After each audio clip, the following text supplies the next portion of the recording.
जी अस्सलाम वालेकुम रहमतुल्लाहि व बरकातहू। आपको छोड़ जाने के बाद आज उस इंसान की ये हालत हो चुकी है कि ये इंसान खुद ही अपनी ज़ात में शदीद शर्मिंदा है और एक आइसोलेशन कंडीशंस के ऊपर जा चुका है।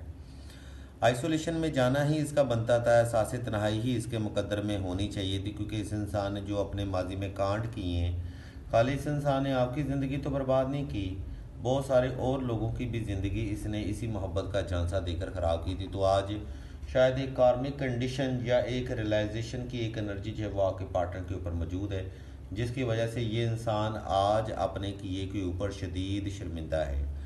और ये शर्मिंदगी ही इसका बेसिकली हक थी, क्योंकि ये इंसान जो है वो लोगों के कहने के ऊपर या लोगों के मामलात के ऊपर या एक थर्ड पार्टी के कंसेप्ट के ऊपर, ये जो चीज़ें ये आज तक आपसे छुपाता रहा, उस चीज़ के नज़रिए के ऊपर ये इंसान अपनी ही ज़ात के किए हुए फ़ैसलों की वजह से शदीद शर्मिंदा है। मज़ीद अगर आप इस इंसान के बारे में जानना चाह रहे हैं तो आप कमेंट सेक्शन में अपना सवाल दर्ज कर सकते हैं, और माइंड कंट्रोल थेरेपी के लिए आप हमारी वेबसाइट के लिंक को विज़िट कर सकते हैं। ज़ाकिर रशीद।